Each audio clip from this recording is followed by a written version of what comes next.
अब हम देखेंगे सुभाष चंद्र बोस, उनके पूरे व्यक्तित्व के बारे में इस लेक्चर के अंदर अध्ययन करेंगे। इससे पहले आज़ाद हिंद फौज, उनके गठन आदि के बारे में विस्तृत रूप से हम देख चुके हैं। इससे पहले के पार्ट भी अपलोड है, आप प्लेलिस्ट के अंदर चले जाइए और वहां जाकर इसके देख लीजिए। इस प्लेलिस्ट का लिंक मैं आई बटन के ऊपर भी आपको प्रदान करने का प्रयास करूंगा। तो इस सारे घटनाक्रम के अंदर हम देखेंगे सुभाष चंद्र बोस द्वारा जो भारतीय स्वतंत्रता संग्राम में उनके द्वारा किए गए अभूतपूर्व योगदान का पूरा हम विस्तृत अध्ययन देखेंगे। वहाँ से वो कहाँ कहाँ गए, किस तरीके से उन्होंने किसकी सहायता से क्या क्या प्रयास किया, उन सारे प्रयासों को हम इस चैप्टर के अंदर समेटने का प्रयास करेंगे। तो नमस्कार विद्यार्थियों, मैं हूँ अशोक कुमार और आपका मेरे चैनल स्टडी 58 में स्वागत है। चैनल को सब्सक्राइब कर जरूर करें और सब्सक्राइब करने के साथ साथ में वीडियो को लाइक कमेंट शेयर जरूर करें। अब इस लेक्चर को प्रारंभ करते हैं। सुभाष चंद्र बोस का जन्म 23 जनवरी 1887 को उड़ीसा राज्य के अंदर कटक के अंदर हुआ था। उनके पिता का नाम जानकी दास और माता का नाम क्या था, प्रभावती था। उनकी प्रारंभिक शिक्षा कटक के अंदर ही हुई।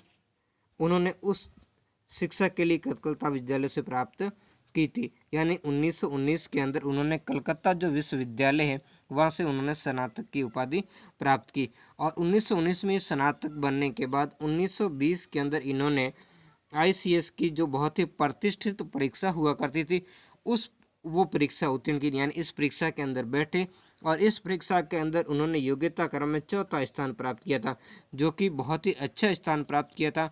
और उस समय बहुत ही कम मात्रा में या केवल कुछ एक लोग, एक क्षण मात्र लोग ही इसके अंदर चुने जाते थे। एक आध लोग ही इसमें जो ICS जैसी परीक्षा के अंदर उत्तीर्ण हुआ करते थे, क्योंकि इसकी जो नियम थे वो इस तरीके के थे कि इसमें अधिकतर अंग्रेज ही चुने जाते थे। इस तरीके के हार्ड कंपटीशन के अंदर भी इनका चौथा स्थान आया था। हालांकि इन्होंने ICS जैसी नौकरी भी नहीं दी, यानी इस नौकरी को त्यागपत्र दे दिया। तो ICS जैसी नौकरी छोड़कर उन्होंने देश की सेवा लेने का क्या लिया, संकल्प लिया। तो प्रारंभ से ही इनके अंदर जो देशभक्ति और देश के लिए कुछ करने की जो प्रेरणा है वो शुरुआत से ही इनके जहन के अंदर भरी हुई थी।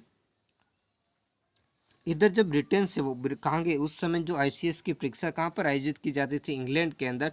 तो 1921 के अंदर वो इंग्लैंड से वापस स्वदेश यानी भारत लौटे और भारत लौटने पर वो कहाँ गए, अपने गुरु चित्तरंजन दास के पास गए। यानी आपको ध्यान रखना, इनके जो राजनीतिक गुरु कौन थे, चित्तरंजन दास, और इनके ही मार्गदर्शन में कार्य किया था। चित्तरंजन दास और बाद में गांधी जी की प्रेरणा से ये भारतीय जो राष्ट्रीय कांग्रेस है इनमें भी सम्मिलित हो गए थे। इधर गांधी जी इस समय क्या चला रहे थे, असहयोग आंदोलन चला रहे थे। तो सुभाष चंद्र बोस ने भी असहयोग आंदोलन में बड़ी सक्रियता से भाग लिया था। और यहीं पर पहली बार सुभाष चंद्र बोस को पहली बार दिसंबर 1921 के अंदर गिरफ्तार करके 6 माह की सजा दी गई। यहाँ प्रथम बार, यह ध्यान रखना, पहली बार इनको गिरफ्तार करके 6 माह कैद की सजा सुनाई गई थी। गांधी के असहयोग आंदोलन में गांधी जी द्वारा असहयोग आंदोलन वापस लिए जाने पर इन्हें बहुत ही दुख हुआ था। जैसे अन्य नेताओं ने भी दुख व्यक्त किया, वैसे सुभाष चंद्र बोस ने भी इसकी आलोचना की थी। लेकिन इसके बाद और भी क्या करते, नए नए क्रांतिकारी जो गतिविधियां उनमें भी शामिल होने का प्रयास करते रहे। लेकिन इससे पहले उन्होंने राजनीति के अंदर और प्रशासनिक कुशलता के अंदर अपना योगदान दिया। जब इनके जो राजनीतिक गुरु चित्तरंजन दास और जो मोतीलाल नेहरू, ये कांग्रेस से असंतुष्ट होकर के स्वराज्य पार्टी की स्थापना की। आपको कमेंट बॉक्स में बताना कि स्वराज्य पार्टी की स्थापना कब की गई थी। जब इसकी स्थापना की तब उन्होंने स्वराज्य दल के विचारों का क्या किया था, प्रचार किया था। लेकिन अब टर्निंग पॉइंट आता यहीं से कि 1924 ईस्वी के अंदर चित्तरंजन दास ने कलकत्ता के महापौर बनने पर उन्हें क्या कर दिया, कलकत्ता जो निगम है उसका मुख्य कार्यकारी अधिकारी यानी CEO बना दिया इनको।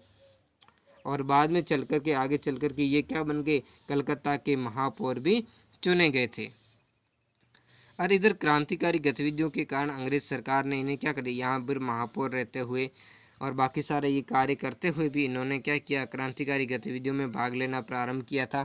और इसी क्रांतिकारी गतिविधियों में भाग लेने का गिरफ्तार कर लिया। गिरफ्तार करने का मुख्य कारण था 1940 के अंदर जो कलकत्ता के अंदर जो होलवेल स्मारक है उसको हटाने की मांग सुभाष चंद्र बोस ने की थी और इसे लेकर के उन्हें सत्याग्रह भी किया गया था। इसी कारण ये है सुभाष चंद्र बोस। आप देख सकते हैं। इसी कारण इन्हें गिरफ्तार कर लिया और गिरफ्तार करके इन्हें 3 वर्ष के लिए जो ब्रह्मा की जो मांडले जेल है वहाँ पर क्या कर दिया गया, भेज दिया गया। इन्होंने 1928 में कलकत्ता में, कहाँ पर,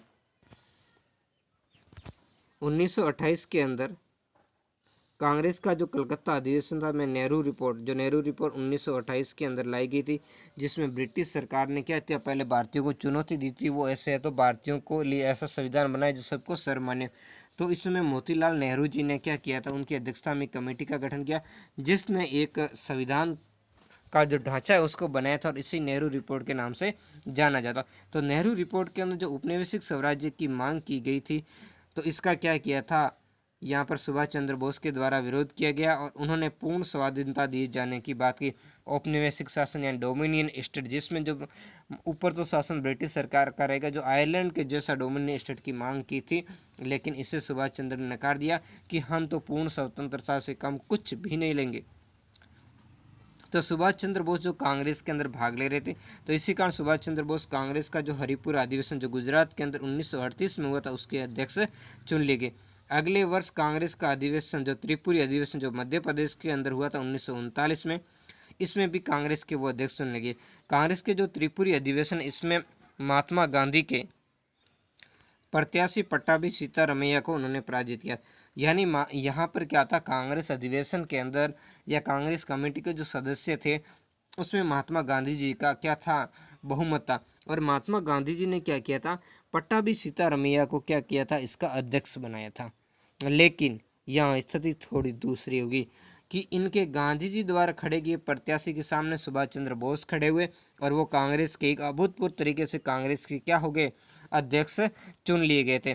तो इससे गांधी जी बड़े ही नाराज हुए। क्यों? क्योंकि गांधी जी का अभी भी कांग्रेस कार्यकारिणी, उसमें गांधी समर्थकों का बहुमत था। इसी कारण गांधी जी ने इनकी राह में रोड की और गांधी जी के दबाव से ही इन्होंने क्या करना पड़ा, इन्हें मजबूरन इस्तीफा देना पड़ा।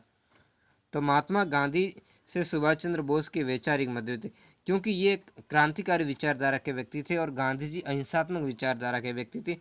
कांग्रेस की कार्यकारिणी से मतभेद होने पर सुभाष चंद्र बोस ने कांग्रेस से इस्तीफा दे दिया और सुभाष चंद्र बोस के इस्तीफा देने के बाद राजेंद्र प्रसाद कांग्रेस के क्या बनाए गए, अध्यक्ष बनाए गए और बाद में कुछ समय के लिए इन्हें कांग्रेस की गतिविधियों में भाग लेने के लिए भी प्रतिबंधित कर दिया। तो जब कांग्रेस से निष्कासित करने के बाद मई 1939 में सुभाष चंद्र बोस ने नए दल फॉरवर्ड ब्लॉक की क्या की थी, स्थापना की थी। सुभाष चंद्र बोस को आगामी 3 वर्षों के लिए कांग्रेस के किसी भी निर्वाचित पद के लिए प्रतिबंधित कर दिया, यानी कांग्रेस के अंदर किसी भी पद पर वो निर्वाचित नहीं हो सकते, उस पर नहीं चुने जा सकते। तो इस तरीके से एक तरीके से कहना होगा कि कांग्रेस का रास्ता सुभाष चंद्र बोस के लिए बंद कर लिया। तो ऐसी स्थिति में फिर क्या हुआ, व्यक्ति के लिए कुछ कर गुजरना भी आवश्यक था। तो इसी समय द्वितीय विश्व युद्ध यानी जो 1 सितंबर 1939 को प्रारंभ हुआ था, इसमें ब्रिटिश सरकार ने भारतीयों से परामर्श किए बिना ही भारत को क्या कर दिया, दूसरे विश्व युद्ध में शामिल करने की क्या कर दी थी, घोषणा कर दी थी। तो द्वितीय विश्व युद्ध में इन्होंने भारतीयों से अंग्रेजों को सहायता न देने की अपील की। वे भारत की सहायता के लिए ब्रिटिश के विरोधी देशों से सैनिक सहायता प्राप्त करने के पक्षधर थे। उनका मानना था कि इस समय ब्रिटेन जो विश्व युद्ध में उलझा हुआ, ऐसी परिस्थितियों में भारत को जो विदेशी ताकतें उनसे सहयोग प्राप्त करके अंग्रेजों को भारत से भगाकर आज़ादी प्राप्त कर लेनी चाहिए। हालांकि जो कांग्रेस और उनके राष्ट्रीय नेता थे उन्होंने इस तरीके का बात का समर्थन नहीं किया था। तो जब जुलाई के अंदर यानी 2 जुलाई 1940 को जब भारत सुरक्षा कानून के तहत इनको क्या किया, अंतर्गत इन्हें गिरफ्तार कर लिया। जब इन्होंने क्या किया था, कलकत्ता में जो हॉलवेल स्मारक उसको हटाने की मांग को लेकर जब सत्याग्रह किया था, तब इन्हें भारत सुरक्षा कानून के तहत गिरफ्तार कर लिया, जो इसमें द्वितीय विश्व युद्ध के समय लाया गया था। यहाँ पर गिरफ्तार कर दिया गया और जब जेल में डाला गया तो जेल में इन्होंने अनशन शुरू कर दिया। इस कारण जेल से इनको निकाल करके कलकत्ता का जो एलिगन रोड पर स्थित इनका घर है, वहाँ जो पुलिस के कड़े पहरे के अंदर इनको क्या कर दिया गया था, नज़रबंद कर दिया लगा। लेकिन यहाँ से 16 जनवरी 1941 को वे अंग्रेज़ों को चकमा देकर घर से निकल गए थे। अब यहाँ से कैसे भागे थे, यहाँ से एक पठान जियाउद्दीन का वेश बना करके वो घर से निकल गए थे और यहाँ से वो गाड़ी में सवार होकर के यानी पठास के वेश में गाड़ी में सवार होकर के कलकत्ता से फिर पहले कहाँ पर पहुँचे, पेशावर पहुँचे, और पेशावर से फिर वो कहाँ पर पहुँच गए, छुपते छुपते काबुल पहुँच गए। और काबुल पहुंचाने के लिए इनका एक साथी था भगत राम, जिनका बहुत ही महत्वपूर्ण योगदान था। भगत राम की जो महत्वपूर्ण सहायता के माध्यम से ये काबुल पहुंच गए, और काबुल से फिर वो अलग नाम रख दिया अपना।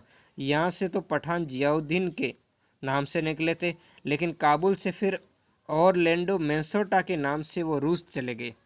कहाँ चले गए, रूस। अब रूस क्यों गए थे, उस समय वो रूस की सहायता से भारत को आज़ाद करवाना चाहते थे।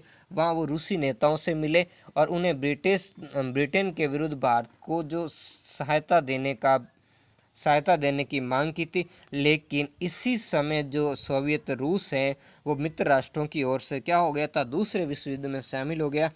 इस कारण यहाँ से ये निराश होकर के कहाँ चले गए, जर्मनी। जर्मनी की जो राजधानी थी बर्लिन पहुँचे। अब बर्लिन यानी जर्मनी में सुभाष चंद्र बोस ने हिटलर से मुलाकात की। किससे मुलाकात की, हिटलर से। जब यहाँ पर बर्लिन में इन सुभाष चंद्र बोस का जोरदार स्वागत किया गया, और इस जोरदार स्वागत करने वाले कौन थे, हिटलर के मुख्य शासन जो रिबेनट्रोप थे, उन्होंने इनकी क्या की थी, अगवानी की थी। और बाद में इन्होंने हिटलर से भी मुलाकात की थी, और हिटलर से मुलाकात के बाद हिटलर ने इन्हें क्या किया, हर तरह की सहायता देने का भी वचन किया था। इतिहासकार थे आर.सी. मंजूमदार ने कलकत्ता से बर्लिन तक की बोस की यात्रा की तुलना वैसी यात्रा से की जैसी शिवाजी औरंगजेब के चंगुल से बच निकले थे, यानी दिल्ली के उनके दरबार से बचकर वो महाराष्ट्र वापस पहुंच गए थे। जर्मनी में ही सुभाष चंद्र बोस को नेताजी कहकर पुकारा गया था। रास बिहारी बोस के निमंत्रण पर सुभाष चंद्र बोस कहाँ पर पहुंचे, जापान, और वहाँ आज़ाद हिंद फौज की क्या संभाली, कमान। फिर रास बिहारी बोस के निमंत्रण पर वहाँ पहुँचे, और वहाँ से रास बिहारी बोस जो कैप्टन मोहन सिंह आदि से व्यवस्थित रूप से इन्होंने आज़ाद हिंद फौज का क्या कर दिया, नेतृत्व संभाला। और यहीं जब जापान यहाँ से भारत से पीछे हट रहा था, तब जापानी सूत्रों के अनुसार वायुयान दुर्घटना के जो हम पहले पढ़ चुके फॉर्मोसा द्वीप पर, वो कहाँ पर स्थित है, कमेंट बॉक्स में आप जरूर बताएं। वहाँ पर दुर्घटना में 18 अगस्त 1945 को इनकी क्या होगी, मृत्यु। और इनकी मृत्यु को लेकर के अभी भी संशय की स्थिति बनी हुई है। इनकी जो मृत्यु, उसको लेकर के मृत्यु की जो स्थिति है उसकी जांच के लिए काफ़ी सारे आयोग बनाए गए, जिसमें शाहनवाज आयोग, खोसला आयोग, मुखर्जी आयोग आदि का गठन हुआ। लेकिन इनकी मृत्यु का जो कारण है, उस कारण का वास्तविक रीजन है जो वो पता नहीं किया जा सकता कि आखिर किस कारण से उनकी मृत्यु हुई थी, या उनकी हत्या की गई थी, या उनको किसी दुर्घटना का शिकार बनाया गया था।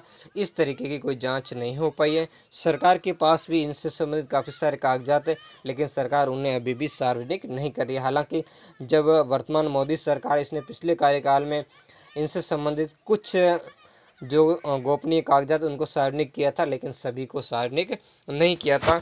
और आगे अगर आने वाले समय के अंदर सरकार अगर इनकी मृत्यु का सही कारण बताती, तो वो घटनाएँ हमें जो स्पष्ट हो पाएगी। तो आज के वीडियो में हम इतना ही देखेंगे। नेक्स्ट पार्ट के अंदर जब हम राजनीतिक आंदोलन के बारे में अलग से देखेंगे। ये पार्ट कैसा लगा कमेंट करके ज़रूर बताएं। धन्यवाद।